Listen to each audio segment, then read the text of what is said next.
Good afternoon. The Committee on Water and Land and the Committee on Hawaiian Affairs is in session with the notice of hearing on January 31st, Tuesday at 1 p.m. in room 224. Welcome everybody, and also welcome to those in Zoom land. This meeting, including the audio and video of remote participants, is being streamed live on YouTube. You will find links to the viewing options for all Senate meetings on the live and on-demand video page of the legislature's website, which also includes joint hearings today with the Committee on Hawaiian Affairs. In the unlikely event that we would have to abruptly end this hearing due to major technical difficulties, the committees will reconvene to discuss any outstanding business at 1 p.m. on Thursday, February 2nd in this room and on YouTube. Public notice will be posted on the legislature's website if this hearing is to be delayed. And for those on remotely by Zoom, the audio, the testifier's audio is muted and the video disabled until shortly before it is your turn to testify, and you do have a limit of 2 minutes. Time permitting, we will go into decision making after we hear from the testifiers, including those items on the agenda as well. Hawaiian Affairs, you have the first agenda. Okay, yes. You're first. So first measure is SB 766 relating to affordable housing. And first we have DLNR with comments. Good afternoon, Chairs Inouye and Shimabukuro. Don Chang with DLNR and Aloha. And Alan Downer, the Administrator of Historic Preservation Division. We do stand on our comments. I would like to make some, elaborate a little further. We do support the intent of this legislation. We believe in third-party contractors to review it. We believe that it may be more appropriate to have the project proponent pay for the third-party contractors, but it's hired by the Department of Land and Natural Resources to avoid any conflicts of interest. And the project proponent can then include that in their project expenses. But that way it doesn't tax the already depleted capacity of Historic Preservation Division, but we do recognize that this may facilitate the permitting process. Thank you. All right. Thank you. Next, Want to ask if there's any comments from members? yeah, or we can have to ask this class. Yeah, we would call them all, but Okay. Next we have NAIOP in support.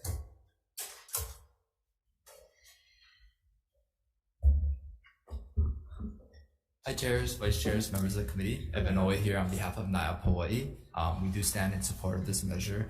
As you know, as mentioned by DLNR, this will help expedite the permitting process, and especially for affordable housing projects, are facing significant delay at this time. And I think our goal is to really create these units. And NAIOP Hawaii is really focused on that, and we support any measure that aids in that. So, happy and available for any questions. Mahalo, thank you for being here. Next, HHFDC in support.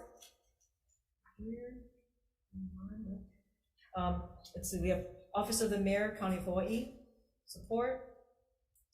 Let's see, Office of Housing Community Development, Hawaii County, support. Historic Hawaii Foundation, opposition.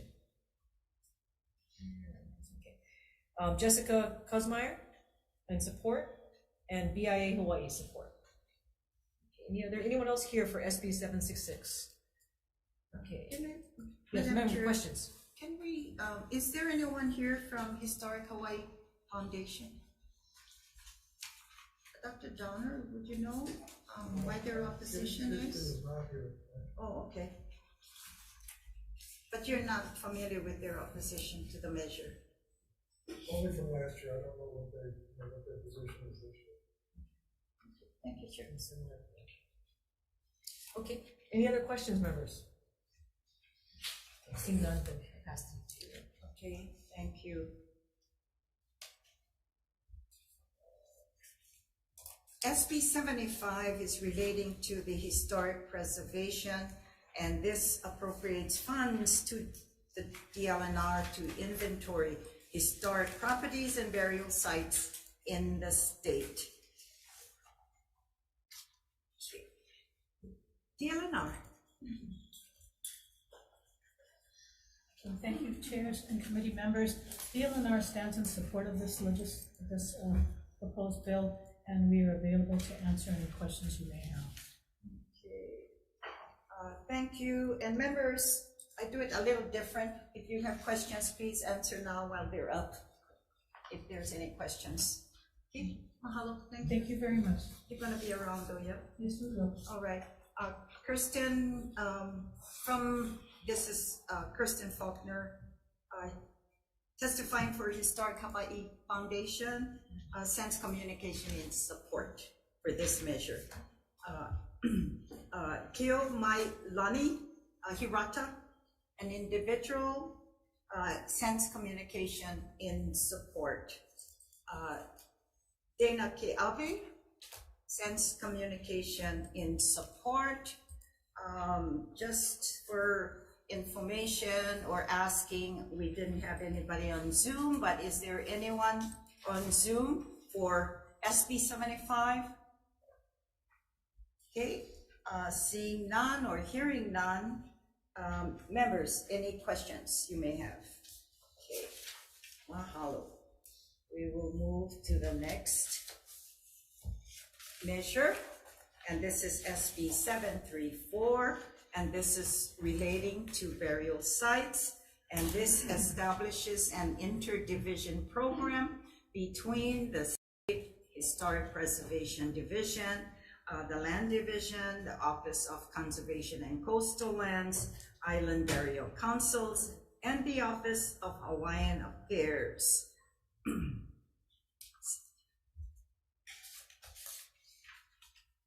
Okay, DLNR. All right. Thank you again. Chairs, we do provide comments to this. We believe that we support the intent of the proposed legislation. It is just that it's going to tax DLNR even more, our Historic Preservation Division. But we do support the intent of this legislation. The better coordinated we are, the better that our resources will be protected. So thank you very much. And we're available to answer any questions. Yeah, maybe, Dr. Downer, this is an appropriation measure. So, with that said, do you have an idea more or less to cover this or an amount? It's going to be blank until it gets to the money committee as well. So just a ballpark figure for our information. Thank you, Madam Chair. Our first estimate is about $250,000 for the first year. Okay. And number of people? I think 1 or 2 people. Okay. But as long as there's an appropriation as well as the personnel, you have no problem adding to the staff with the appropriations and the personnel. None whatsoever. We think this is a great idea. We just can't do it. We That's just why can't. we have this measure before all of us. We just can't do it with existing resources. Okay, thank you so much. All right, members, any questions? Yeah, Chair. Yes. Okay, Senator Richards. Yeah, thank you. I agree with the intent. I'm just a little concerned that stand up the program, but he's standing it up tall enough, meaning 1 or 2 people, is that going to actually get the job done, or are we going to fall into a black hole of not having enough personnel to get the job done timely? So that initial estimate, both of funding and personnel, is to get stuff up and running and to figure out what's really needed as much as anything else. So, I mean, I do think that there is certainly the potential for additional need in the out years. So basically get it up and running, see where the deficiencies are, then come back and revisit that. Okay, thank you, Chair. And I think, Senator, a lot of this is really coordination, because I think everybody's motivated to want to do this. So it's just a matter of sort of having the capacity to bring people together and discuss, as Ellen Downer said, what are the tasks before us. But I think initially, a lot of the work will be spent on coordinating with these entities to bring them together. That's a lot of bodies and coordination. But I think we're comfortable with the number of positions and appropriation. We could get this going. Okay, then revisit. And Okay. to add as well, the department may adopt rules as well. And so that's part of the coordination, because when they do Chapter 91, there's going to be community input as well. And so also, there's something that you can add as well as you look at the creation of this, project or process, that you may end up probably even contracting the first portion, because I think there's a lot of work to do on the ID's part. So I think you're gonna probably end up identifying, that's just my thought, you may end up having to come in and probably ask for additional funds, to contract the work out. And maybe the recommendation would be better as well if you do that, because I think it's gonna take a shorter time. You're gonna get a report, right? Yes. Somebody's gonna do the work, they're gonna give you the report as well. And so it's gonna be, nothing's gonna happen until after session. Hopefully SB 734 is passed and signed by governor. And so we can also look at, well, this takes into effect, I think we're looking at July 1st, 2023, and probably we'll make some changes there, but as we move along in this process. But because just to say that you may end up contracting it out, I would think so. I appreciate that, and we recognize the sensitivity as Exactly. Kupuna. So we would want inherent within this process also to be community engagement, not just with the agencies, but also having the opportunities for communities, whether that's through the burial councils or other mechanisms, but ensuring that we are hearing from the larger community into this process as well. So yes, I suspect some additional time may be appropriate, but we will do our best. Yes, and members, just to let you know, one of the reasons that I have introduced some of these measures and the assistance that CHIPT needs as well. But I saw a document, and maybe you can respond or answer or add to my comment, Dr. Donner. I saw, it was last year, I believe, and there was something, I'm not sure if it was a storm that happened in the state, but there was a picture of the EVs, a gravesite that was falling over the water's edge. It kind of hurt me when I saw that. And I can't remember, I was trying to remember where this was in our state and why we saw this damage. And of course, the gravesite was actually going into the water on the water's edge. And so thank you for that comment, Madam Chair. The reality is that on the North Shore and all of the islands during the winter, these washouts occur. In addition, extreme weather events can cause them anywhere in the islands. So I'm not, unfortunately, we have enough of these that I don't know what your particular incident is, but it is something, and we are forced to react to those. We have no capacity to try to get in front of it. And they are parts of our state, and I can, as an example, coming from the Big Island, West Side, Kona. There always have been an attempt by the county government, as former mayor wanted to make improvements to Ali'i Drive from Keoho going on to the Kailua town, and always you know, developers would come in, want to make improvements, do like, Ane Keholo Kaloli's highway that Mayor, let's see, who was the last mayor? Anyway, he built a new highway in Kona. And, but it was on the upper level of Ali'i Drive. But the need is there. But I refused during my term, they asked to do a highway on Ali'i Drive. But by the time that I did the survey and the report, I'll tell you that entire region is full of EV. And so refuse, so Ali'i Drive, I'm sure even into the near future will never be built. No, and I appreciate There's EVs all over, whether it's on the ocean side or in the inland. By Kailua Kona is just devastated with many areas of that. And I think we need to recognize. So that's why I think we need at least some history and recognizing that there's so many in the state, and we all should know about it, yeah. No, you're absolutely, I appreciate your initiating this legislation. I mean, Hawaiians were known to bury along the shoreline. Exactly. So it is inevitable that we're going to find them. And so this bill is an attempt to be more proactive. I would suspect that we have seen down in Kualoa Beach, a lot of erosion and EVs that are being exposed. So again, appreciate your foresight to want to pull some legislation together. And I think all the members that you have of this, you know, establishing this interdivision is motivated by the same, rather than disturbing how do we protect them. So thank you very much for this. Okay, members, any questions? Just a quick question. So Senator McAuliffe. sorry, the 250 you mentioned, that's inclusive of everything. So what would each FTE be cost if you were to get the 2 FTEs funded? I appreciate the question.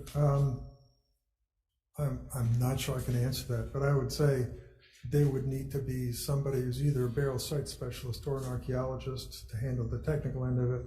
And that could be, you know, without benefits, somewhere between $75,000 and $100,000. And then there would be somebody to handle administrative support. So you would need 3 FTEs and not just 2. And that would be, if $100,000 for 2 FTEs, that's 200. Administrative support would probably be another, what, 60? So you're already above the 250, right? I mean, I'm actually thinking of one technical person in the first year, and then the administrative, somebody to handle the coordination, you know, setting up meetings, you know, typing up the reports, that sort of thing. yeah, it kind of dovetails in the senator's point there that, you know, you should probably, to ensure you're going to stand up thoroughly, maybe review this 250 amount. If you're going to need 2 FTEs at 100,000, another clerical of maybe 50, 60, then another part-time person, then you're going to need equipment and everything else. So, I mean, just to make sure that when the appropriation is made to support the senator's bill, that there'll be enough money for the envisioned positions and the other appurtenances to stand it up. I can certainly give some more thought to that. I mean, you know, I had a CPA friend who used to train government employees in budgeting, and he used to say there are 2 types of budgets. There's a WAG and there's a SWAG. A WAG is a wild guess. A SWAG is a scientific wild guess. Swag. Yeah. And I admit this was a WAG. Yeah. I appreciate the WAG, but you could use the swag. Thank you, Chair. Yeah. But understanding though Yes. that because once the bill is approved and signed into law, when they look for the employees, we only need the half-year funding for the personnel anyway. Yeah. And then come back for the following year. Okay, any further questions? Okay, thank you so much. Good discussions. Office of Hawaiian Affairs. Okay, aloha. Good afternoon, chairs. Thank you. Aloha to you. Sylvia Thanks. Hussey, CEO for the Office of Hawaiian Affairs. The Office of Hawaiian Affairs stand on our written testimony of support with requested amendments. Okay, good. Thank you so much. Now, you know, I think this committee, and I'm sure my colleagues in the Hawaiian Affairs as well, understand that, you know, we want to move this measure along. There probably will be some amendments made or whatever, but we're open, you know, to seeing, you know, the role that we had in section 3. And for those, they're on Zoom land as well, or listening to us, the chair would just want to remind everyone that there is a section that we have a role for OHA to play and participate in this as well, and it's really covering the costs to assist us related to the relocations more and the impact that was caused by coastal erosion. And we understand that we're not going to bear the cost completely on you. Thank you. And so, we're happy that OHA is able to participate, and I think he should, because we all know, that's a role that you should play too. So respectfully, Chair and Chairs, what the amendments also is in alignment with Can the you Kuleana. share, while you're here, and Sure. for those out there, what your comments are or your Sure. recommendations? On the written testimony in section 3, our requested amendments are to strike out the Office of Hawaiian Affairs, insert the Department of Land and Natural Resources to align the Kuleana with the funding mechanism, and include recommendations from the interagency, effort. So until that interaid division program comes up with some long-term solutions, we're recommending those changes because we want to align the Kuleana with the funding source. So not to say that we're not participatory and want to be a part of the solution. We're just thinking in the funding of this initial, until recommendations are known, that alignment be made. So that's our requested amendments to the measure. Going forward though, would you participate financially? I think what those decisions regarding budgets and contributions are based on the trustees. So Exactly, we understand that. So we would need to take recommendations to the trustees regarding funding and understand what is that funding. Is that funding this piece, that piece, long-term piece, and to get more information before we have a recommendation to the trustees. Okay, so because I already alluded to the fact that the agency will be doing rules, so hopefully by that time, Absolutely. perhaps you'll get more information probably. But we hope that you'll continue to support this measure as well. We appreciate that, Senator, including us, right? In terms of the interdivision programming, it's difficult to participate when somebody is talking about you instead of with you. So we appreciate the effort on the interdivision program, that we all talk together instead of talking about somebody over there, that we're all talking together. Appreciate that. Yeah. Thank you, and thank you for making time today. Members, any further questions of OHA? Okay, Thank you. We do have communication from Keo Mailani, Hanapi Hirata, sends communication in support. Also supporting Dana Keabe, an individual. Anyone else here wishes to speak on SB 734? Okay, hearing once, then we'll say aloha. We'll move on to the next measure. We will proceed. Is that still me? Oh, that's, Yes. yeah, okay. SB 100, relating to Kaho'olawe Island Reserve Commission, and this appropriates the annual funding for the Reserve Commission. Happy to have our friend here, also from, let's see, Kaho'olawe, what happened? Oh, okay. Hello, Senators, Chair, and members of the Waterland and Hawaiian Affairs Committee. My name is Michael Naho'opi'i. I'm the Executive Director for the Kaho'olawe Island Reserve Commission. And Kirk, we stand in strong support of this measure, since it's funding us. I just want to say, first of all, thank you very much for the funding that you guys provided last year. That was a significant one-time contribution to the continuing effort to help restore the damaged island of Kaho'olawe. What we're seeking through this measure this year is to make it permanent. Instead of just a one-time funding, make this permanent so that you don't have to see me every year sitting in the hallways, coming for money. For the last 15 years, I've been out there. So This funding is going to be dedicated mostly to the on-island infrastructure and maintenance of our base camp and facilities.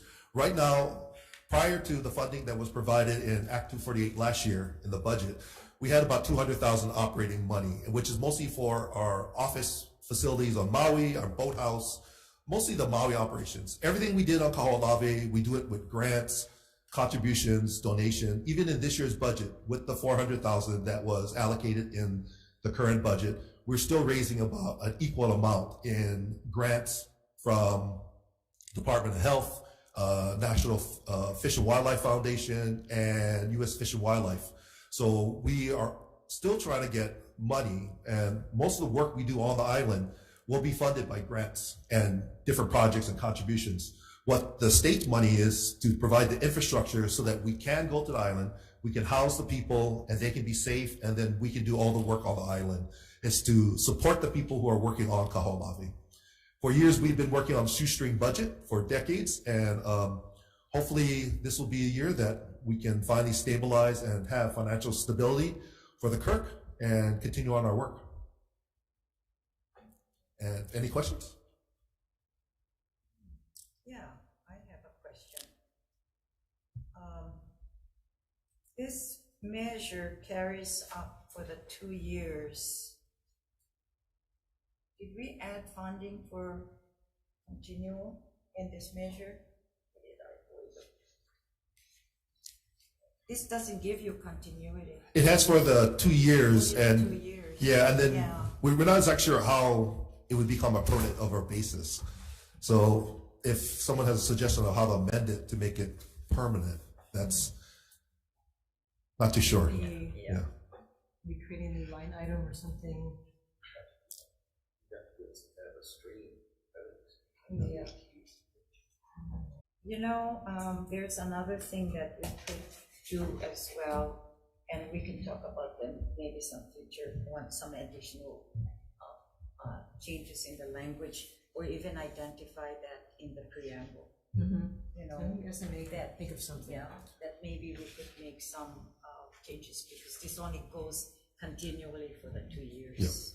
Yeah. We do have another measure And I that's. think there's general support, because you've come up here every year, every fiscal year. Yeah. We'll look at, Chair, if you don't mind, later we can look at some language, see what we can do, as this measure moves along as well too. We do have another measure in the state budget that creates a new program ID for us. So it will be a standalone program ID. So now Kaho'olawe will not be buried within the different DLNR line items, but a separate line item still within DLNR, but identified as Kaho'olawe. Okay, all right, you got your own ID number 2 already? Yeah, I was gonna say, so- Yeah. That's what's in the budget this year. Yeah. Okay, Yeah. all right. What is the zip code? Yes, Senator. Trying for that. All right, okay, and we all, as you hear, and you've been here previously as well, but I think generally there's support, and I'm sure the department director is nodding her head, so she'll support perhaps looking at continual funding thereafter.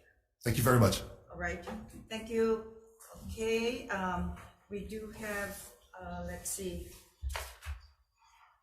Are you testifying this measure? No, nothing. Okay, not now. All right, Lyman Abbott, Kaho'olawe Island Reserve Commission, sends communication in support.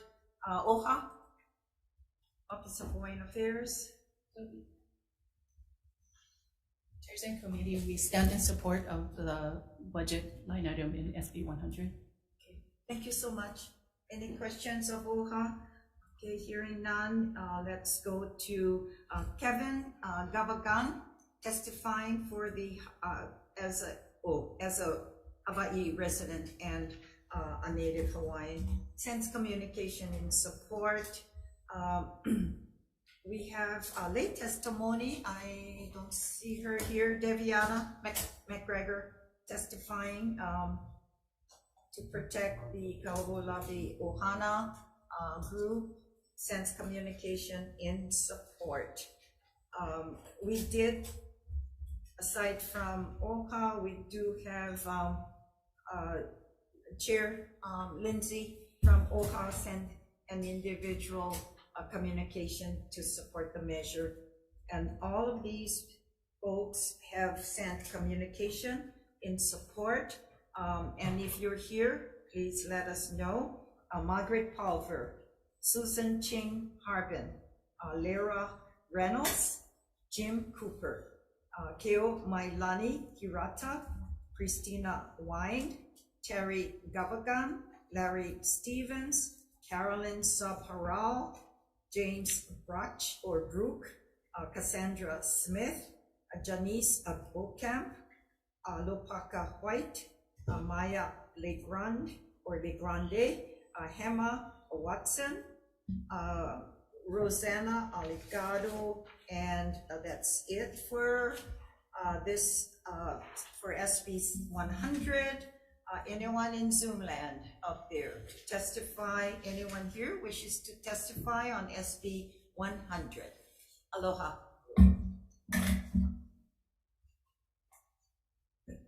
Good afternoon. Aloha, chairs, vice chairs.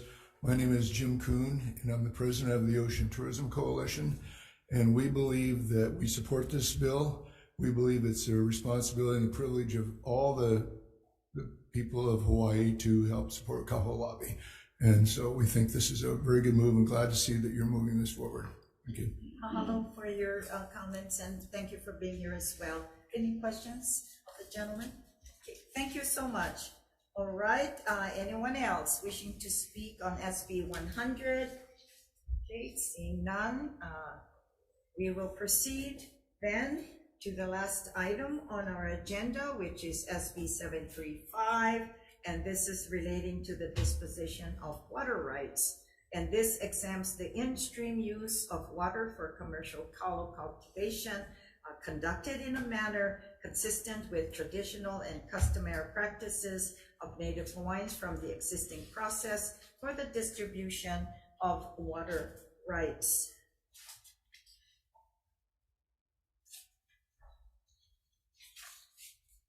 Okay, we have, lots of testimony.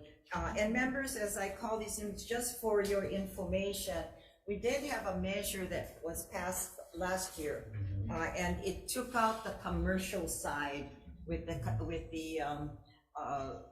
information as we move this process through the process of getting approval. So the commercial side was taken out. And so we believe that this measure we should recognize that there should be a portion of the legislation and the statute that addresses the word commercial. Okay, DLNR. Good afternoon, chairs. Good afternoon. Don Chang, DLNR, and Ian Hirakawa with DLNR as well. We stand on our written testimony. We are providing mostly comments and recognition specifically of Senator Inouye's comments that a measure was passed last year. And at this time, we feel that it's not necessary to adopt this measure, as we would request that we be given the opportunity to implement the statute as it is. Thank you. All right, questions? Anyone? Senator Richards.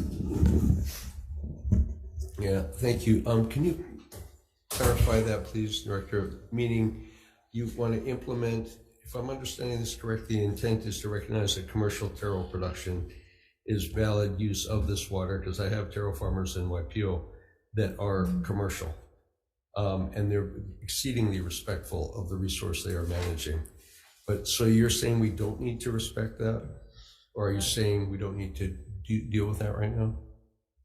I don't think that's what we're saying. I think we're saying that it's got to be consistent with traditional customary practices. So define that, please. Ian Hirakawa with DLNR Land Division. I think what I would do is look at what this issue was trying to address last year, is that there were farmers in Hanalei on Kauai growing kalo in, I think, largely what would be a traditional and customary following, the traditional customary practices, they're using the existing OY structure, doing, the sort of, I don't want to say non-consult, but, the traditional means of letting the water flow through the Lo'i and back into the river. And it was, and the bill was aimed for that because, at the end of the day, they were doing, mostly for subsistence use or community support. There's some, admittedly, probably some commercial aspect just to recoup their costs, but they weren't necessarily, and I'm going to use this in quotes, but like for a business, they weren't running a business necessarily. And that's who the last year's act was meant to address. So, I'm not familiar with the YPO farmers. If they're in that same sort of category, I would think that the statute would cover them. I think our concern is a broad exemption.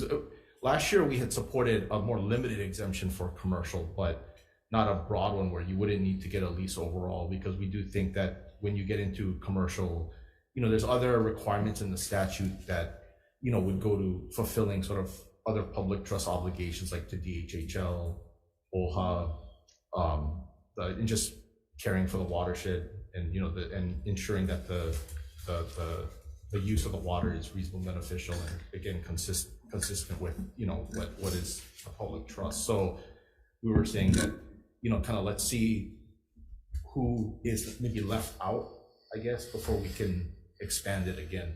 We're not sure exactly who's out there and who would fall under this exemption just yet. It's only been a year.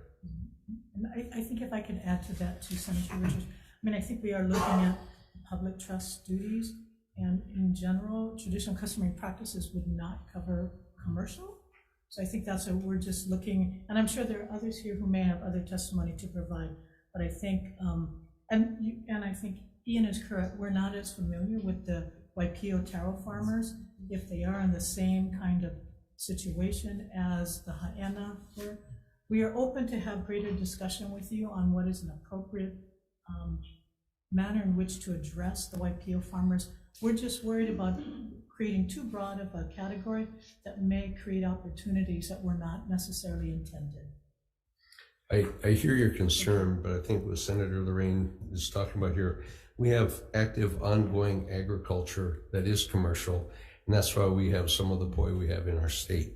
We import enough taro as it is, and we need to have more. But we have to recognize that it's not just about subsistence farming, it's about active ongoing. And these guys are really respectful of what they're trying to do. It's all traditional Lo'i, it's all well managed, but we have to be respectful of them who are generational. Some of them I think are 5th and 6th generation taro farmers, but they're commercial. So I definitely appreciate what Senator Lorraine bringing this forth. Thank you, Chair. Okay, any further questions? Yes, Senator Elefante. Thank you, Madam Chair. Chair Chang, thank you for your testimony. Follow up to the line of questioning from Senator Richards.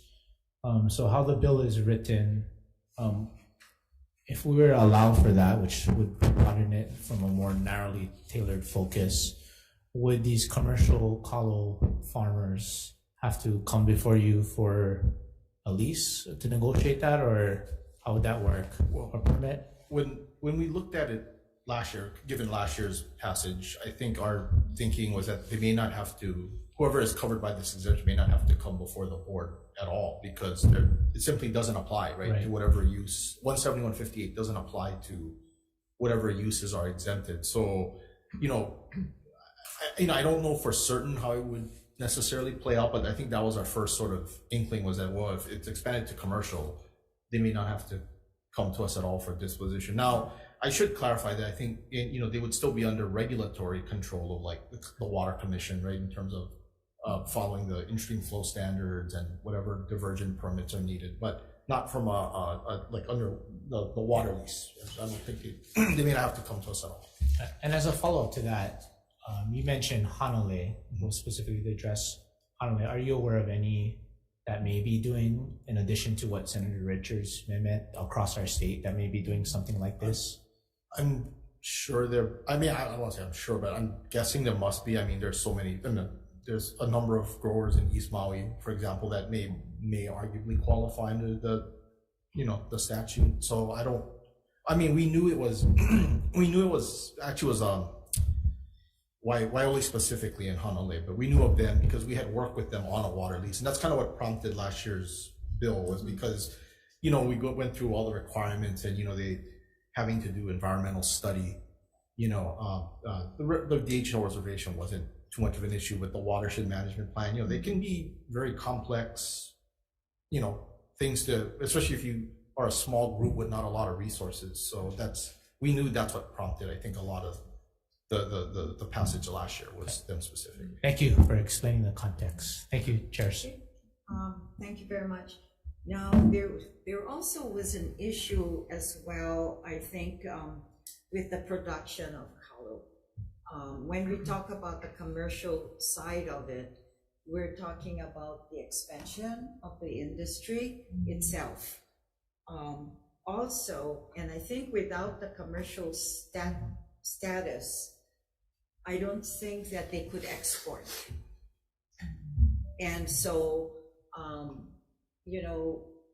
this is another issue when I look at when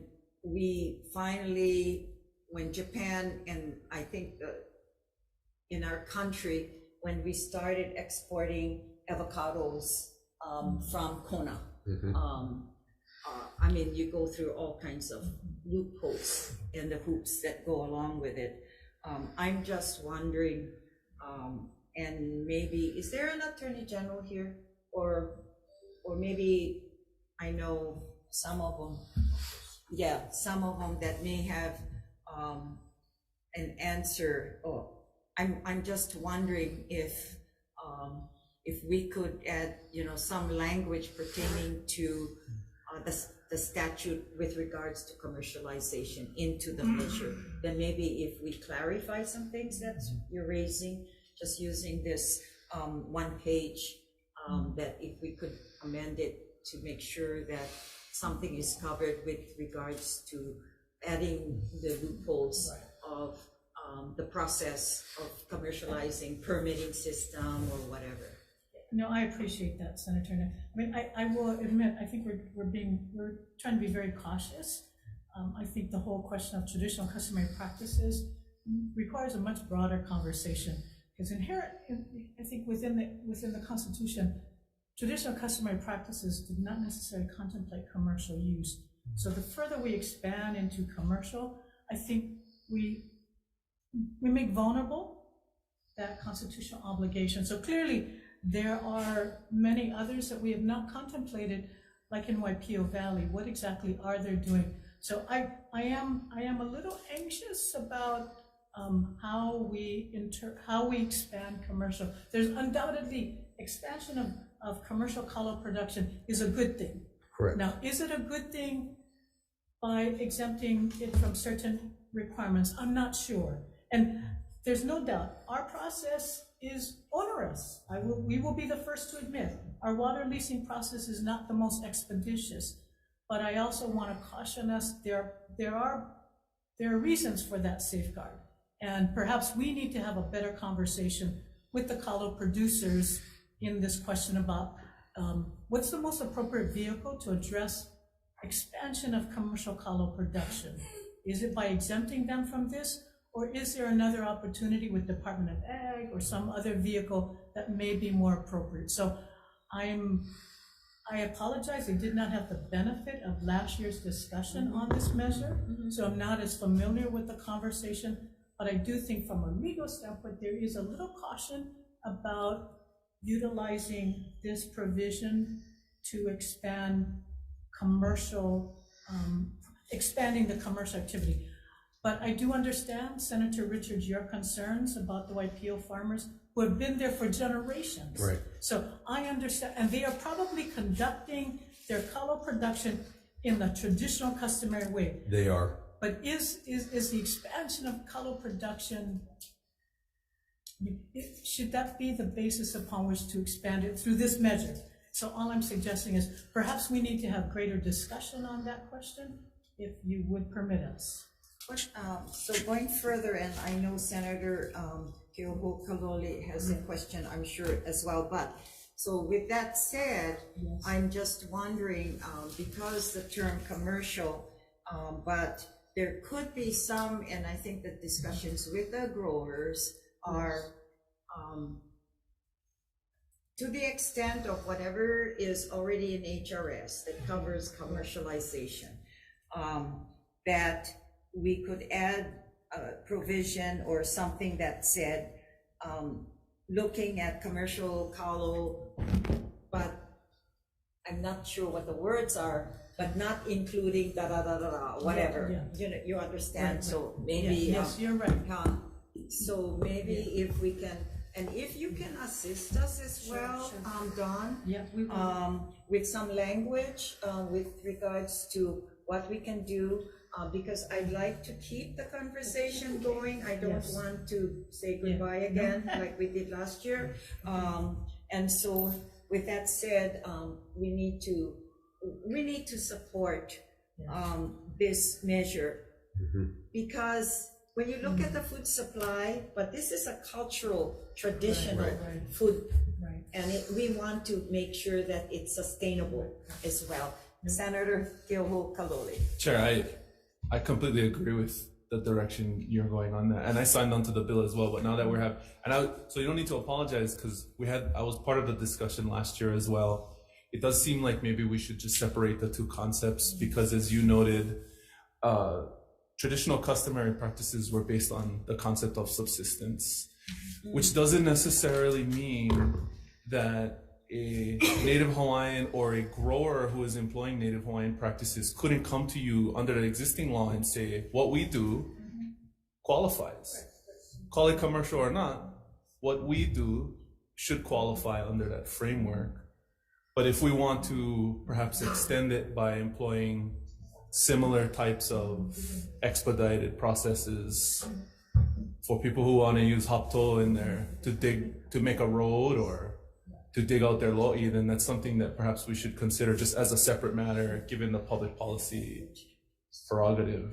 So thank you for that. No, I appreciate, and I appreciate Senator Richards, your particular situation. I mean, we do not want to in any way make it more burdensome for kalo farmers who have been doing this for generations, but really find a way, and there might be a better way, but I would, I appreciate Senator Inouye's. Perhaps we can look at some appropriate language and we can listen to after the testimonies are being provided. We may be able to work something that meets the needs for this bill and stays within the confines of both the Constitution and our regulations. Chair, response real quick. Yes, Senator Richards. I'm very happy to work on that with you. It's not just Waipio, it's Kohala as well. So lo'i's in those streams as well. The intent though, and this is where we run into going sideways. Agriculture will not flourish unless we get some of the regulation obstruction out of its way. People say, well, we need more agriculture. Then we have to help it. We cannot obstruct it.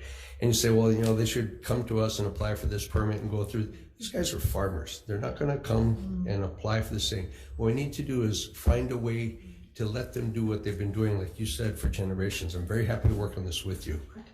But I don't want to obstruct agriculture. I want to encourage it. And I greatly appreciate that. And I think if we can come up with something similar to like the fish ponds, how we facilitated the local IA for purposes of actual taro production, I think we can work something out. So I would just appreciate an opportunity to listen to the other testimony and see if we can come up with some appropriate language to recommend. And again, we will continue the conversation with you. Happy to do that. Once we have legislation in statute, over the years, if we think we're missing something, or and I'm sure the industry is going to work hard on this measure, then we can add more language and we can give them a little more leeways or whatever. But appreciate if we can all work together and we'll make some recommendations as well. Thank you, Senator Keoho Kalole. Any further discussions with DLNR? Okay, otherwise we'll be moving along. Mahalo. Thank you very much. Thank you. Okay, we have, let's see, communications, and if I miss anyone, please let me know. Yeah, I'm not gonna be, I'm just. Yes. University of Hawaii sends, and this came from Leinoa in support. I will read these. There are many in support. I'll just read their names. Anne Frederick, Hawaii Alliance for Progressive Action, all in support. Tiara Bottolori, Matthew Taylor, John Fitzpatrick, Keone DeFranco, Pam Murphy, Judith White, Jare Manassas, Sandy Jensen, Mary Lou Kelly, Nania Lowe, Sam Peralta, David Hubbard, Lisa DeSantis, Bean Yogi, Melissa Barker, Reverend Domingo, Abby Holmes, Arika Hultquist, Irena Bliss, Barbara Best, Jessica Guzmeyer, Shay Hodges, Leilani DiMello, Dana Keavi, Jason Mark Alexander, Daniel Guion, Konania Kamahina, De La Nu, Charlene Rowley, Joseph Silva, Mina Farden, Holly Crawford, Jensei Ishii, Pamela Burrell, Jason Yaris, and Baron Chung. Anyone else wishes to testify on this measure? Please come on forward, state your name. And our young man from the island of Hawaii, West Hawaii. Aloha, senators of the panel. Thank you for allowing me to give testimony today. My name is Eric Pomaikai, and I'm a junior at Kealakekei High School on the Big Island of Hawaii. I'm here in support of Senate Bill 735. As a person born and raised in Hawaii, I've seen a lot of Hawaiian culture and tradition are extremely important to me. However, in the past 5 years, I've seen many Hawaiian farmers and local retailers pushed out by big corporations. They're pushed out simply because they aren't on the same production scale as these big companies. Saying so, many more industries are reliant on Hawaii water, and it has become extremely valuable. We need to pass this bill to guarantee these rights for the local community and to keep our people here in Hawaii. Thank you. Hey, mahalo. Thank you very much. Any questions or comments? Thank you, mahalo, for extending your stay. Anyone, please come on forward. Aloha. Aloha. Good afternoon, chairs, vice chairs, committee members. Katie Lambert from the Department of Hawaiian Homelands, and we did submit written comments, which we will stand on. Given the earlier conversations, we appreciate all of the considerations. I think we just want an awareness that this does affect DHHL when it comes to water licenses. And I apologize, this is Dr. Jonathan Schur sitting to my left. He is DHHL's consultant when it comes to water issues. He's our policy expert. And so we just, as the conversations move forward, if we could just be included, because we do have interests when it comes to exemptions and what that would mean to the Department of Hawaiian Homelands, because we, by law, are entitled to certain aspects with regard to water. And thank you so much. I did err, and I apologize. You did send communications to as well. Introduce yourself, please. Aloha, chairs. Jonathan Likeke Schwer for the Department of Hawaiian Homelands. If I can briefly expand on the deputy's comments, DHHL has three distinct, and its beneficiaries have three distinct rights related to water licenses. First of all, if a water license is noticed, DHHL is obligated, when somebody comes and applies to them, they have to let us know, and then we jointly develop a reservation of water if we don't have sufficient water from that source for homesteading activities. Secondly, we recognize that some of our beneficiaries might also exercise traditional and customary practices associated with a particular water source. And finally, in an original provision of the Hawaiian Homes Commission Act that was later incorporated into the state constitution and law, we're entitled to 30% of the revenue from any water licenses. And so in the case of the Waioli kalo farmers, we worked closely with them once they noticed the state. We recognized that there was no possible way to get water to our nearest aina from where they were taking, so there wasn't a need for a reservation. We recognized the nominal amount of license revenue that would accrue from a license to them would not really be of great benefit to the department, but would be of tremendous benefit to the perpetuation of kalo cultivation in Waioli. And additionally, they committed to working with homesteaders in the Anahola and other nearby communities to help sort of spread kalo cultivation. So in that case-by-case basis, it provided a thoughtful way to ensure that these kalo farmers activities were perpetuated, but also the rights of the department and its beneficiaries were respected. Mahalo nui. And that's Kalo Farms within the Hawaiian Homelands leases and properties. This actually would apply, what I was referring to was last year's efforts with the Waioli Kalo farmers, where you led the efforts to get them exempted. So we worked with them closely through the process until the exemption occurred to get a water license. Okay, so with that said, then I would think DLNR also, come up, the discussion then would be with regards to some of the language that, the committee request as to we should recognize, the Hawaiian Homelands portion, because there is Hawaiian Homelands portion and the public lands, right, on leases. So perhaps, Don, can you work with the LNR to see what we can add language into the measure pertaining to some of the issues that you just talked about? And I understand clearly the areas that, your process with, I guess, the rules of what you talked about is not in HRS, right? It's within the confines of DHHL rules or whatever. What do you call it? That's correct. We worked cooperatively with Ian Hirakawa and the Land Division on the consultation process with beneficiaries, determining that no reservation was needed. So we developed a process cooperatively with DLNR and in accordance with Hawaiian Homes Commission policy on beneficiary consultation. And I understand clearly the process that you go through, because staff and I did our visit with Earth Justice and with Seaworm, visiting some of the sites on Maui that always has issues for how many umpteen years, that we did create a measure that was passed last year. And so, I understand the process you have, but we want to make sure and ensure, because we're talking cultural stuff and we're talking about traditional practices. So we want to make sure that the language we includes your measures or your oversights as well. So can you work together and see how we can craft a measure? And then when we have time to work on the language, we'll come back. We're going to be working on a date of our finalizing the measure. So we won't make a decision on this bill today because we have work to do. So we'll defer probably maybe up to next week to give us time to work and see what our committees have a chance to digest as well.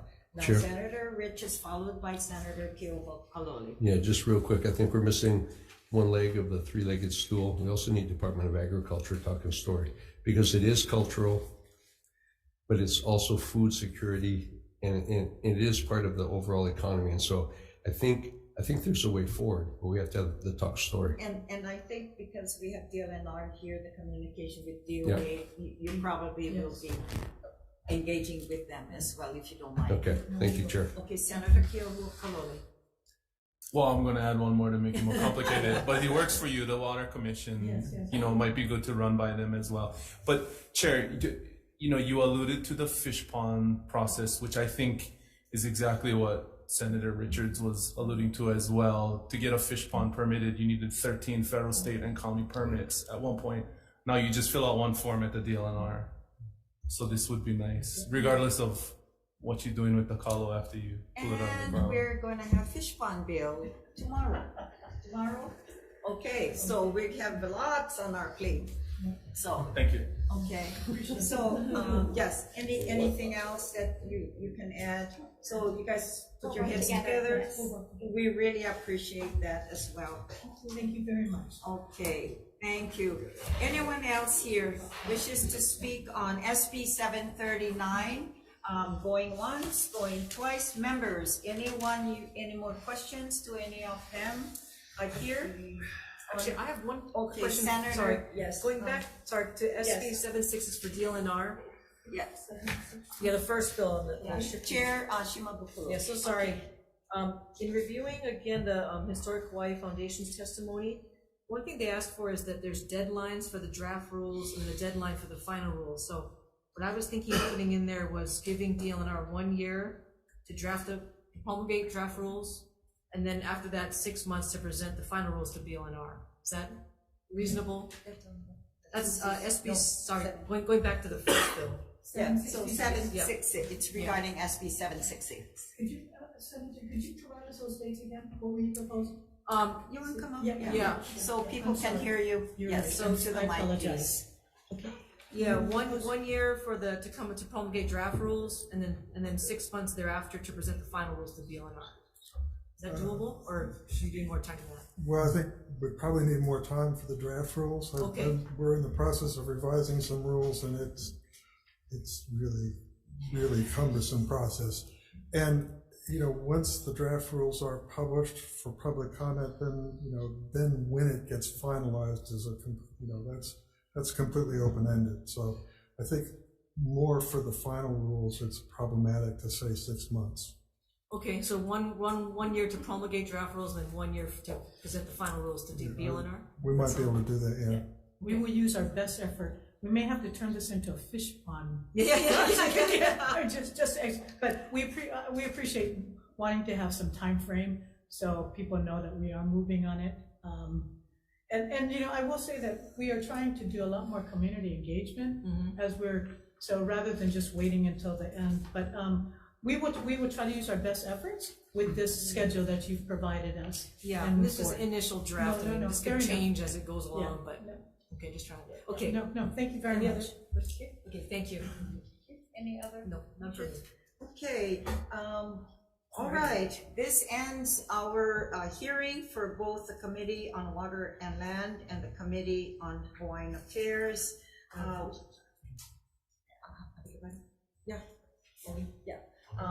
We're not going to go into recess because we are time limited, and I think with what we have had presented today, and thank all those testifiers,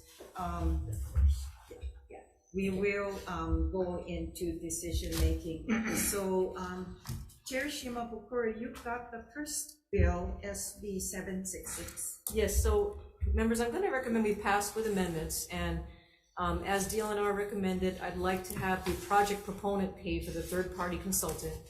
And then as Historic Hawaii Foundation recommended, I'd like to include a deadline of 1 year for DLNR to promulgate the draft rules, and then thereafter an additional year for DLNR to present the final rules to BLNR. And then also summarize the concerns that was raised by Historic Hawaii Foundation and DLNR in the committee report, and then suggest that subsequent committees address these concerns. Any questions or comments? Okay, seeing none, then Vice Chair. Chair Senator Shimabukuro. Aye. Vice Chair vote aye. Senator Ihara is absent.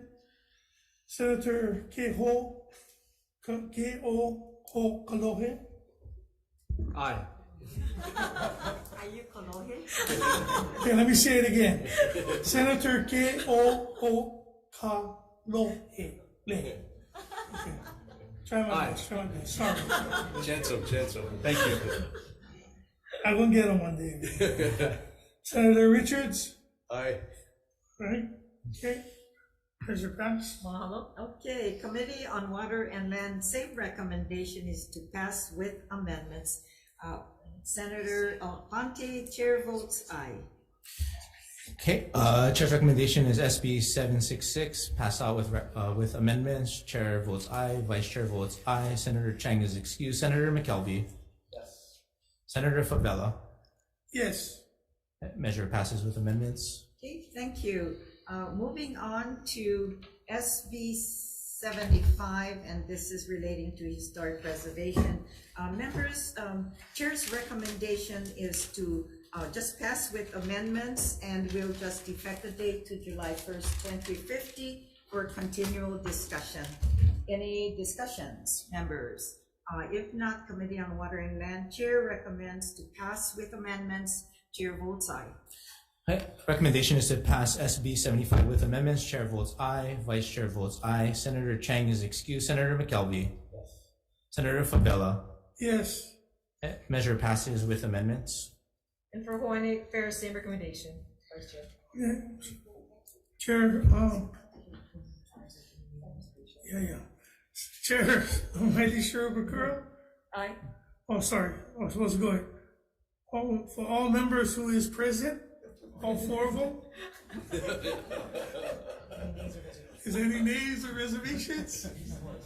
All right. Thank you, Chair. And up there.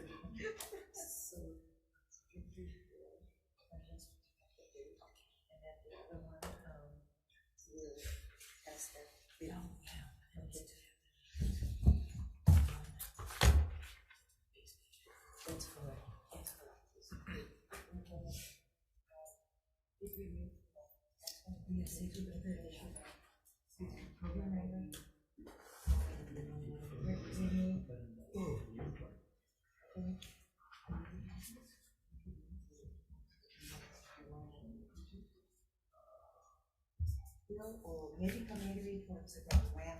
Oh, yeah, let's come up with that language. Okay, yeah, I think we refer to when. Okay. All right.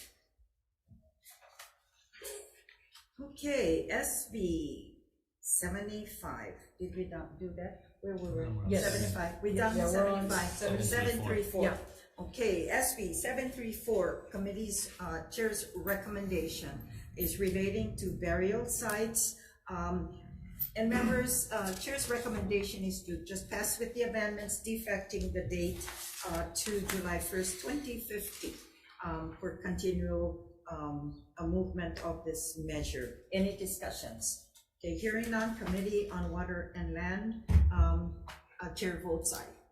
Okay, recommendation SB 734 is to pass with amendments. Chair votes aye. Vice Chair votes aye. Senator Chang is excused. Senator McKelvey. Yes.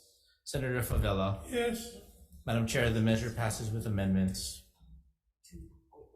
Same recommendation for Hawaiian Affairs. Okay. Chair Mighty Shirobakura? Aye. Vice Chair votes aye. Senator Hara is absent. Senator Ke'o Kalole. Aye. All right. Ooh, getting better. Senator Richards? Aye. All right. Adopted. Thank you. Yeah, getting better every bill. Trying. Okay.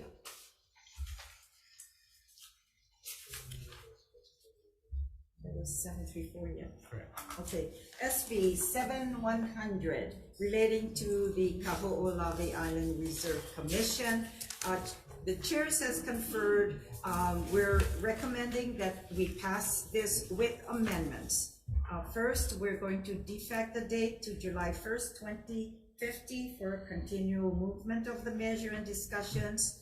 We're going to blank the appropriations on page lines 14 and 21, and on page 6 on line 2nd, to be so that it moves and gives the responsibility to the Committee on Ways and Means. We'll also in the committee report, members, with regards to the base budget funding, we're going to include in the committee report advising Ways and Means to consider funding for base budget future. Okay, so we're going to have that done, and several of us belong to that committee as well. And so with that said, any discussions? Okay, for the Committee on Water and Land, SB 100 to pass with amendments, chair goes aye. Senate Bill 100, Chair's recommendation is to pass with amendments. Chair votes aye. Vice Chair votes aye. Senator Chang is excused. Senator McKelvey. Yes. Senator Favela. Yes. Madam Chair, the measure passes with amendments. For Hawaiian Affairs, same recommendation. All right. Chair Senate Shirobakura? Aye. Vice Chair votes aye. Senator Hara is absent. Senator Ke'oho Kalole. Aye. All right. Senator Richards. Aye.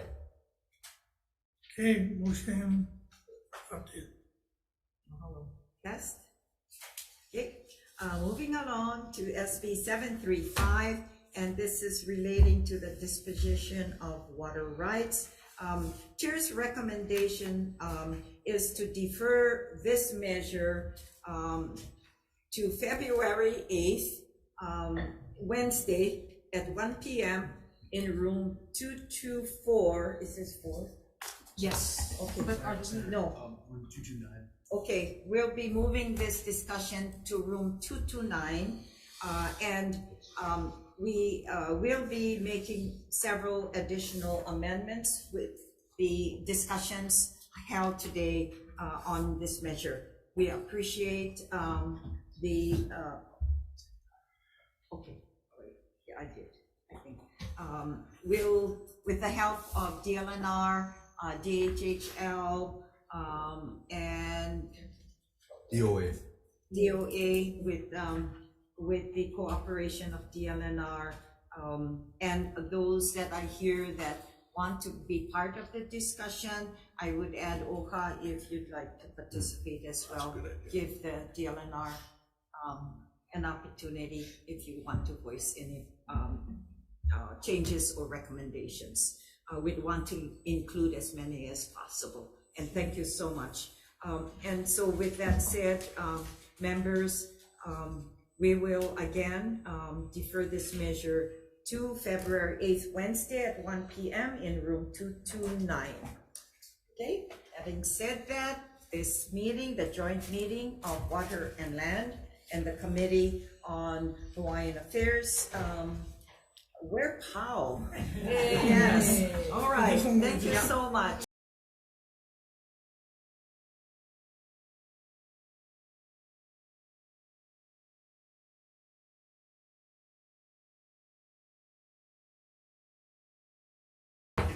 Okay, we're gonna gavel into the Hawaiian Affairs hearing. And we gotta speed through this, guys. We only have 15 minutes to get through these bills. So if you could stand on your testimony, I'd really appreciate it. I do intend to pass all these bills out. So first bill is the Office of Hawaiian Affairs budget, SB 205. Thank you so much. Let's see, hold on. And then next we have Dana Keave in support. Okay. Members, any questions? This is OHA budget. See, now we're going to move on. SB 278, DHHL with comments. Thank you. Next, we have Dana Keave support, and Dr. Conklin opposition. Patrick Kahawaiola'a support. Anyone else for SB 278? Members, questions? Seeing none. Next, we have SB 261, DHHL with comments.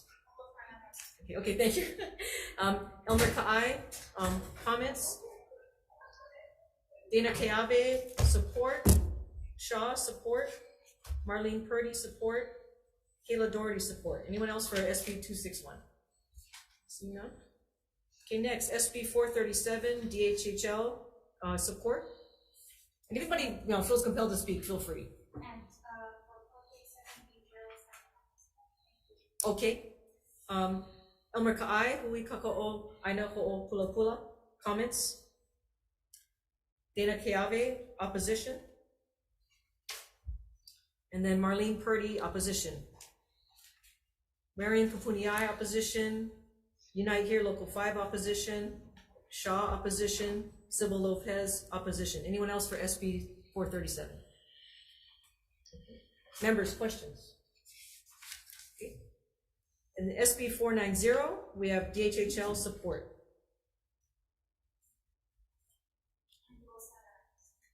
Very good. Department of Law Enforcement opposition. Strong opposition. Thank you. I did see your testimony. Department of Public Safety opposition. Okay. Let's see. Homilani Shadell support. Elmer Ka'ai. Oh yes. Oh hi, Homilani. Yes. Oh hello. So faithful follower.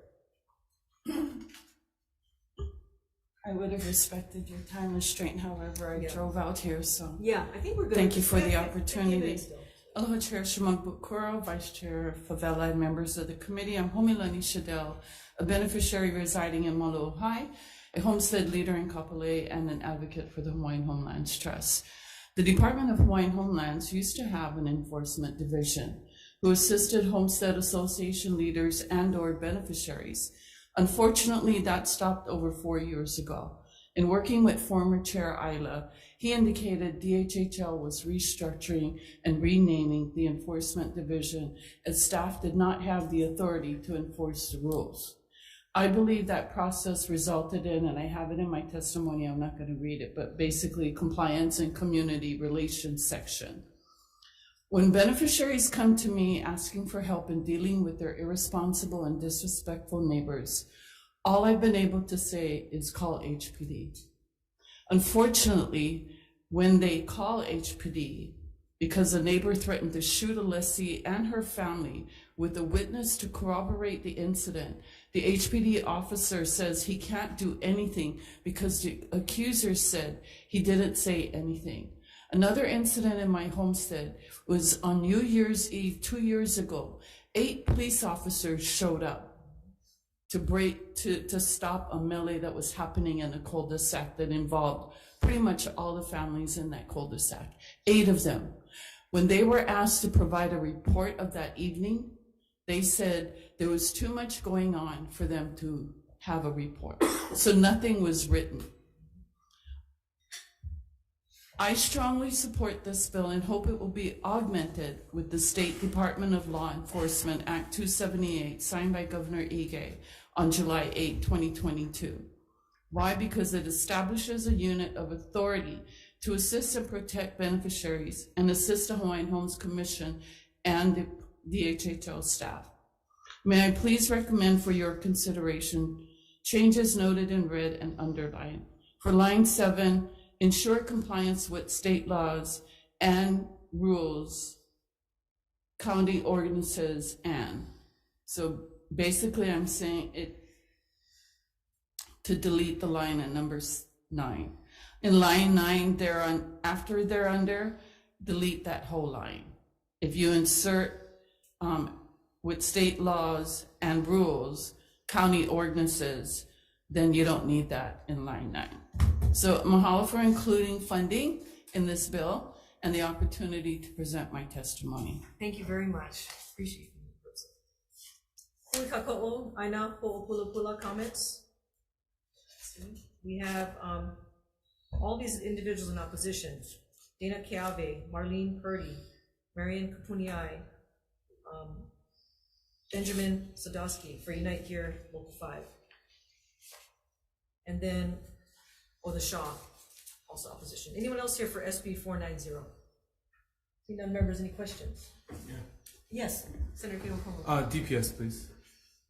Or DLE. Yeah. Oh. Yeah, they both have similar testimony. I didn't see the DLE testimony. Oh, it's pretty much the same. Probably reads the same. Yeah, it reads the same. Yeah, well, I mean, the DPS testified that they opposed it because of the enactment of Act 278. But didn't provide any other justification. The problem that we have is that you're creating a law enforcement department. You're creating a Hawaiian Homelands Police Department. 278 creates a state law enforcement department, and it's moving away from the idea of consolidating the state law enforcement. Right, so I understand what we did last year. Okay. The reason for this bill are the continual, as noted earlier, challenges in homestead communities where, because of dueling jurisdictions and this ongoing back and forth between county and state, that communities just are not receiving the type of law enforcement response and presence that someone off homestead reasonably expects to receive. So if your testimony is consistent with the DPS testimony that this is not needed because there's now a consolidated law enforcement entity, my question is the Department of Law Enforcement position that they will respond appropriately law enforcement requests for investigation and whatever else may come from homestead communities? At some point. Right now, we're a department of 6 people. July 1, we're going to add hopefully 64 more people. January 1, 400 something more people. Down the road, we're actually looking at making sure that sheriffs are out patrolling, doing work in the community. And that includes Hawaiian Homelands. If there's something that needs a criminal investigation on Hawaiian Homelands after January 1, yeah, we're going to take that. If it's a response, until we get the forces out there, we're going to continue having to have these discussions between the county police, DoCare, and our officers to provide responses. I mean, I can tell you horror stories over the dispute you're talking about. I understand it. I'm sure you can. I guess my question is just for some clarity on the date in which the legislature should expect the Department of Law Enforcement to assume full jurisdiction and accountability for law enforcement actions that take place on homesteads. I don't know, because every island and every area has different problems. And I know how many people we have on neighbor islands, or will have, but until those numbers get moved up and we can pull them out of the courts, put them at the police, put them at patrolling, that's not going to happen in the immediate near future. So that's an I hear you. That's an implementation question. Yes. But if you're going to oppose this policy, then what should reasonably be expected by the legislature is that you're also going to assume accountability. We will continue to reach out with the county police and work with them to try and resolve some of these issues. That's about all we can do at this point. What you can do is you can establish a position from the department as to when you will take full accountability for jurisdiction on homestead lands. Because then that's an alternative position to the one being proposed in the bill. Yeah, and unless there's some sort of reason why that's not. The only way is if we are able to identify a date where we will have X number of officers on patrol, properly trained, properly equipped, and out on the streets. And I can't give you that right now because that's entirely up to funding and other issues with standing us up and getting up and running. I mean, again, that's an implementation. I mean, that's exactly right, and that's our problem. It's an implementation problem, and that we can't get away from right now. All I can tell you is what we are looking at down the future. Now, with respect to the lease violation issue, we have no problem if Hawaiian Homelands wants to stand up a code violation team to go around dealing with lessees that are violating their lease, restrictions or lease covenant, the requirements. If they have terms and conditions of a lease, and you have a code team going out, that's a lease and a Hawaiian Homelands issue in Kuleana. See, so now you've proposed jurisdiction and authority and accountability for that enforcement action. They're not the same on the things. Department of Hawaiian Homelands, but we don't have a commitment from DLE that they will assume exclusive jurisdiction. They're not the same things. The civil enforcement of the lease requirements is not the same thing as criminal enforcement. They're separate. Well, how about if this helps, committee? What about if we strike the language creating this new HRS chapter and instead appropriate funds to DLE to fund law enforcement officers who are dedicated to DHHL? So we funnel the money through you folks to accomplish the same thing. Yeah, we can look at that. So I don't know if that kind of addresses, at least, yes. I'm sorry. Vice Chair. Yeah, that's not gonna work. I'm gonna tell you why. No matter what he's saying with this new law enforcement, don't get me wrong. I applaud the new law enforcement. Hawaiian Home is its own entity in itself that needs to be self-governed when it comes into enforcement. Because then they're establishing their rules and regulations now on what they're going to do to combine their working force with HPD. But then again, there's certain laws and provisions that is on Hawaiian Homestead that always give a loophole why HPD walks away. We get numerous of sex trafficking problems in our homestead. We get numerous of gambling 30, 40 years on the place because of the loopholes. We need one enforcement agency that is educated on Hawaiian issues and on Hawaiian land. We cannot keep worrying about outside entities to come and rescue the Hawaiians. Okay, but Vice Chair, I hear you, but I think one thing that I'm hearing, and correct, let me know if this is true, is now DLNR has a very similar scenario, because they're dealing with water, the ocean, the mountains, and they've got doe care. And I think that DLNR is seeking to be under DLE, and if so, or are they, or? Not at this point. Oh, Doe okay. Care is electing to stay. Oh, they want to stay separate? Yeah. Because I mean, if we put everybody under the umbrella of DLE, that might be kind of like ETF, where it's like, rather than having multiple, we're combining our efforts and trying to consolidate, so that you can have, just combine your efforts, and rather than having duplication of efforts going on in different departments. So, well, Chair, if you'll excuse me, I'd like to finish my line of questioning, and then I'll end. What I am hearing respectfully is that you are attempting to have it both ways, in that you testify that the DLE should have exclusive jurisdiction to these functions, but should be held conditionally accountable for execution of those functions if something else happens, if you are able to recruit enough capacity, if you are appropriately resourced. And so I don't think that that's an appropriate response to this legislation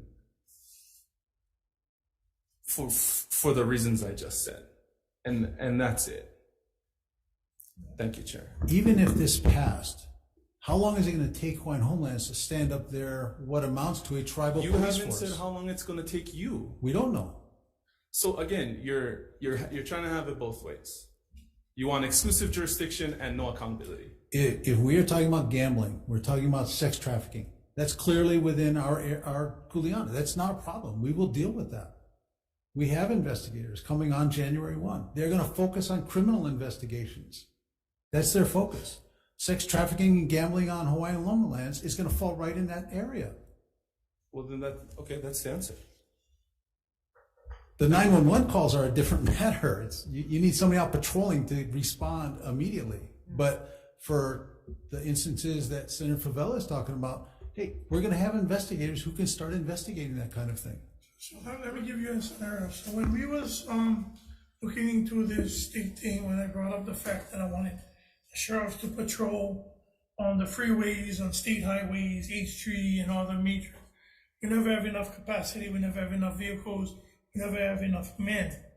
Right now there's a recruiting shortage, prison, HPD, and sheriffs, okay?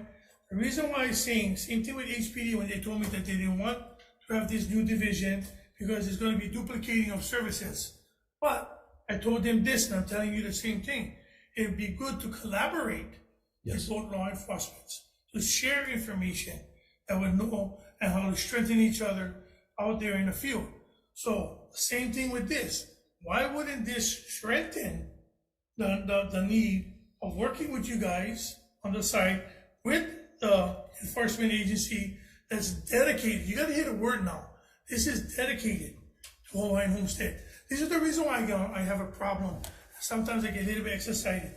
When we want to dedicate something for the Hawaiians to expedite enforcement and safety and prioritize things for our people, no. Okay. We had something like this, not to this extent, like some of other testifiers did, but because of lack of manpower or whatever, so it got disbanded. It wasn't like it wasn't a good idea. It was always a good idea, but it's just that we didn't have the manpower, and the directors at the time had to do what was the best method going forward. So now we're at this point that, I seen this bill, and I love this bill, and I'm gonna tell you why. Because I surrounded Homestead. Before I became a senator, entered Homestead and talked to and been involved with the ongoing investigation with police and homesteaders. This is needed for people on Hawaiian homestead. Not on the proud what you're talking about, not what you're saying is okay, because you're not going to be dedicated just to Hawaiian homestead. You're going to be dedicated to the state that's going to be looking into instance on homestead. This is going to be dedicated and enforce true Hawaiian homestead. See, that's the difference. HPD, same thing. They can go look and get called 911. They go over there. Oh, you know what? It's out of our jurisdiction. Then now what? The people on the property and in the homestead feel helpless. We need to expedite the fact that they shouldn't feel helpless. It's all these agencies, HPD, you guys, and these guys, they collaborate to make it safer and expedite things faster to get things done for the people on the homestead properties and land. And that's just my thing. I mean, I understand because HPD said the same thing about you guys. They didn't want you guys because they're already doing the job. And look, we voted for you guys, right? But then you're here telling us that you don't want this department and the same things that HPD was telling us about you guys. So I don't understand. I mean, with the interagency, it's not about territorial turf. It's about what's going to be better for the Hawaiian people. And this is going to be best for Hawaiian people. Thank you, Chair. Okay. All right, thank you. All right, thank you. All right. Let's move on. The last bill, SB 738, DHHL has comments. Thank you so much. Ho'omana Kono, Mana Ole, in support. Homelani Shadel, opposition.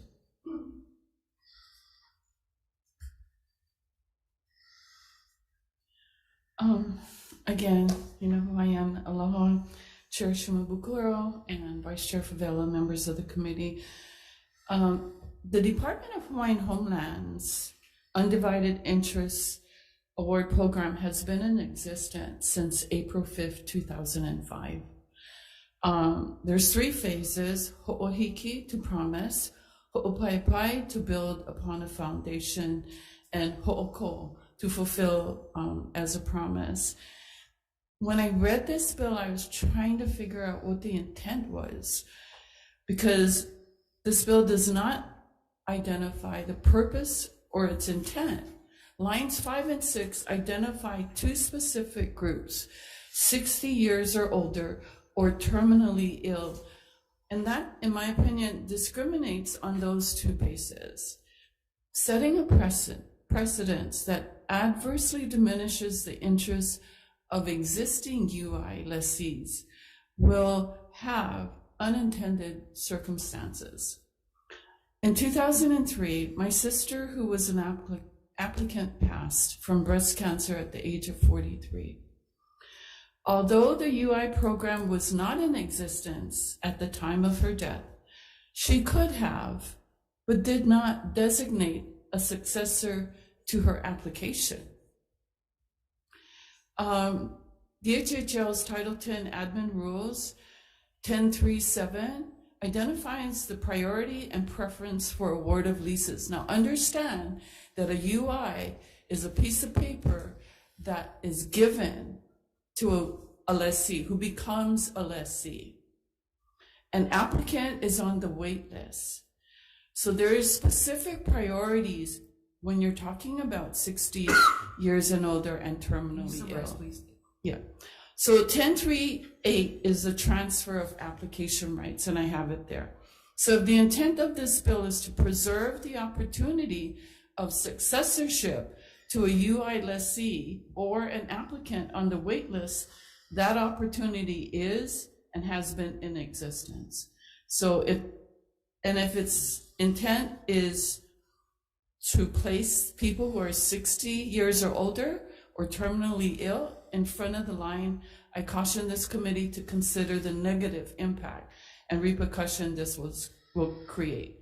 Think what we all need to understand is that beneficiaries, whether you're an applicant or a lessee, we have kuleana to designate a successor to their application or their lease, whether it be UI or not. While we may empathize for those who have been waiting, we need to be fair and just and pono. So for the reasons above, I urge this committee not to advance this bill. Mahalo. Mahalo. Kui Kako'o Aina Ho'opulapula in support. Marlene Purdy, support. Patrick Kahaviola, opposition. Shaw, support. Maui Lanai Mokupuni Council, support. And Maha in support. Anyone else here to testify on this measure? Okay, seeing none, we need to go straight to decision making. Do we have time? Okay, oh my gosh, okay. First measure, Ready, committee, we're gonna pass with amendments, we're gonna blank out the money amounts, but list them in the committee report. Any questions or discussion? You said the 4 members present, any names or reservations? Yeah, we're in DM. Oh, but we gotta finish that too. Yeah, IT. Okay, yeah. Yeah, so pass with amendments, yeah. Okay, Chair, Chair Bakura? Aye. Vice Chair votes aye. Senator Ihara excused. Senator Keho'o Kalole? Aye. Thank you. Senator Richards? Aye. All right, and this is with amendments. Yes. Okay, measure adopted. SB 278 passed with technical amendments. Any discussion? No. Okay, all right, with 4 members present, do we have any nays? Everybody in support? Okay. Yep. Measure passes. SB 261 passive amendments recommended by Elmer Ka'ai, and it's that dispositions between beneficiaries and DHHL would be reported, not between beneficiaries. Any discussion? No. Seeing that all members are present, There are 4. All 4 present. We have any ayes? Any nays? Okay. Reservations? Okay. Motion passes. SB 437 passive amendments put back in the public notice requirement. House the interim administrative rule authorization in the Hawaiian Homes Commission Act, Section 222. Summarize opposing testimony in the committee report. Note that the bill still requires beneficiary consultation prior to promulgating administrative rules, and that the rules are temporary. Any discussion? Seeing none, Vice Chair, with amendments. With all members present. Any nays? I have nay. And the rest is ayes. Okay, thank you. SB 490, pass with amendments. Strike the language creating a new HRS chapter and instead appropriate the funds to DLE to fund law enforcement officers dedicated to DHHL. Add technical amendments that were recommended by Homeilani Shadell. And note in the committee report that DLE testified they plan to hire more officers in July, right, Mr. July, who could investigate various crimes on DHHL properties such as gambling. January 1, sorry, in January 1, to investigate things like gambling, drug, and human trafficking, etc. on DHHL properties. Okay, any comments, questions? Okay. With all 4 members present, we have any nays, reservations? Right, motion passes. SB 738 passed with amendments. This we're gonna amend to allow DHHL to grant actual leases to elderly and terminally ill with the option to designate successor. So an actual lease rather than an undivided interest lease. And then allow DHHL to grant posthumous actual leases directly to successors of those who have already died on the wait list. Add a preamble that this bill addresses the problem of dying on the wait list without receiving a lease award and to preserve the ability of heirs to succeed to a lease. Any concerns, questions? Chair, I think Yes. that addresses my concerns because listen very carefully, and Uncle Pat from Keaukaha, so I think this addresses. Yes, and so we're not giving the paper leases in this one. So very good points raised by Ms. Shadell. With all 4 members present, any nays? Any ayes? All right. Reservations. Reservations? I'll go reservation too. Okay. Motion passes. Okay, we're adjourned.